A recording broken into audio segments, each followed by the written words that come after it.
messieurs, bonjour ou bonsoir, relativement à l'heure à laquelle vous nous suivez, à voir dans cette édition d'information. Dimanche 24 janvier dernier, au cours de la messe de clôture des festivités du jubilé des 125 ans de l'évangélisation de la Côte d'Ivoire, Maître Asmon Patricia, représentant le comité chargé de la sensibilisation pour la levée des fonds de construction de la future cathédrale Saint-Esprit de Mocquéville, dans le diocèse de Grand-Bassam, s'est adressé aux fidèles chrétiens. Pourquoi cette célébration eucharistique s'est-elle déroulée sur le parvis de la cathédrale plutôt qu'à l'intérieur de l'édifice? La réponse dans cette édition.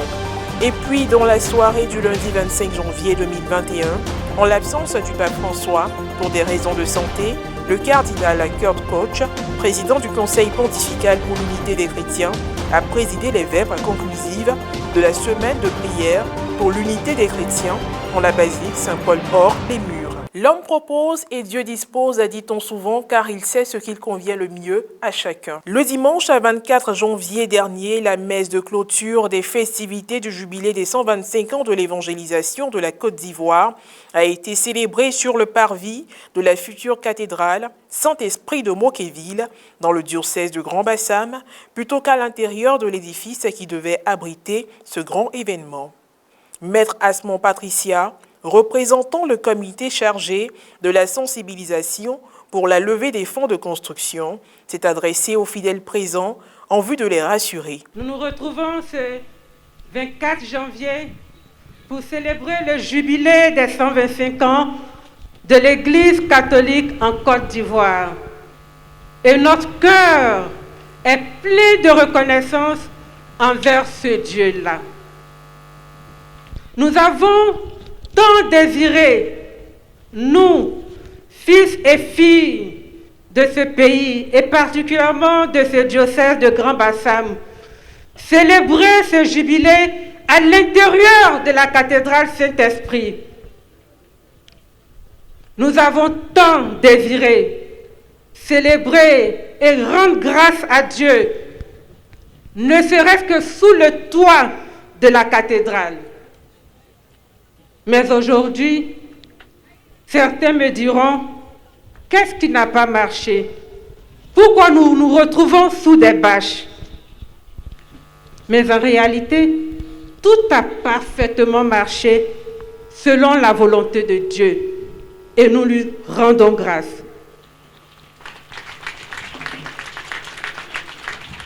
Nous nous sommes en tant qu'hommes évertués pendant ces 3 dernières années à mobiliser des ressources financières pour construire la cathédrale.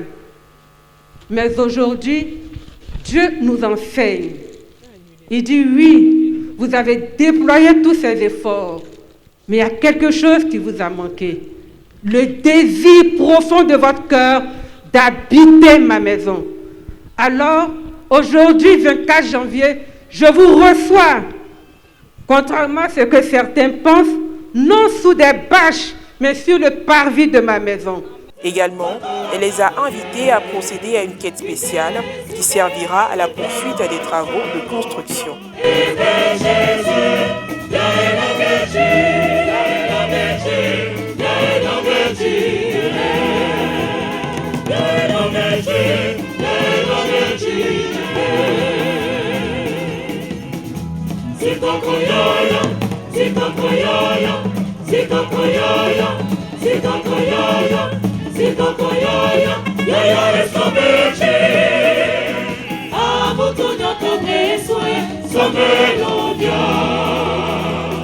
Rappelons que depuis le mois de mai 2017, sous la houlette de son Excellence Monseigneur Raymond Awa, le diocèse de Grand-Bassam a mis en place une stratégie de mobilisation de ressources pour la construction de la future cathédrale Saint-Esprit de Mocquéville.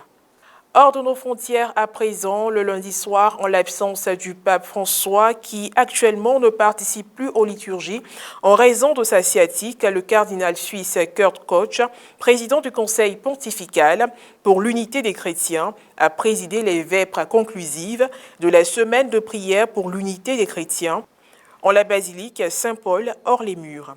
Comme chaque année, la célébration s'est déroulée en présence de représentants des différentes confessions chrétiennes présentes à Rome, qui ont lu des intentions de prière. L'assistance était limitée à une centaine de personnes en raison de la pandémie de coronavirus. Mais cela n'a pas empêché le déploiement d'une liturgie empreinte de solennité. Le cardinal suisse a lu l'homélie préparée par le Saint-Père. Elle était basée sur cette parole du Christ dans le 15e chapitre de l'Évangile selon Saint Jean. « Demeurez dans mon amour ». Le Seigneur reste fidèle dans l'amour et ne fait jamais défaut, malgré nos péchés et nos divisions, a insisté le pape dans son homélie, articulée autour de l'image de la vigne et des sarments, en invitant chacun à se situer dans 3 cercles de liens spirituels. Société à présent, aux Pays-Bas, la population s'est rébutée contre le gouvernement suite à son décret pris relativement à la pandémie de coronavirus. Le lundi, le Premier ministre néerlandais Mark Rutte s'est prononcé sur la situation et a tenté de faire entendre raison à cette population déchaînée. Un développement avec Rosine Mobio. Le gouvernement néerlandais condamne fermement les violences qui ont éclaté le dimanche dans plusieurs villes des Pays-Bas, entraînant l'intervention de la police montée. Ces manifestations de colère visaient le couvre-feu, entré en vigueur samedi, une première aux Pays-Bas depuis la Seconde Guerre mondiale. Des groupes d'individus ont incendié des véhicules, pillé des kermesses et jeté des projectiles sur les forces de l'ordre. Le lundi 25 janvier 2021, le Premier ministre néerlandais, Mark Rutte, a fait une adresse aux populations remontées. Cela n'a rien à voir avec la lutte pour la liberté. Nous ne prenons pas toutes ces mesures pour rire. Nous le faisons car nous combattons le virus. En ce moment, c'est le virus qui nous prend notre liberté. À cause du virus, nous devons prendre des mesures horribles, comme fermer des écoles, le couvre-feu, le fait que nous ne pouvons pas voir autant que nous le souhaitons, la distanciation sociale. Au moins 250 personnes ont été arrêtées dans tout le Pays-Bas, principalement à Amsterdam et Eindhoven. En vigueur jusqu'au 9 février, le couvre-feu impose à la population de rester chez elle de 21h à 4h du matin. Le gouvernement néerlandais espère ainsi freiner le variant anglais du coronavirus plus contagieux. Mesdames et messieurs, cette édition d'information est terminée. Le point final avec... Malgré tous nos vœux, ils sont bien nombreux nos morts, de l'amour et nos enfants dans cette famille de Dieu.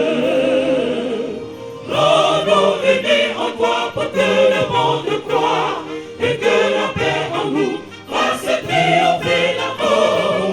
Rendons unis en toi pour que le monde croie et que la paix en nous fasse triompher la mort.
Encore une fois, joyeux anniversaire à l'Église catholique ivoirienne.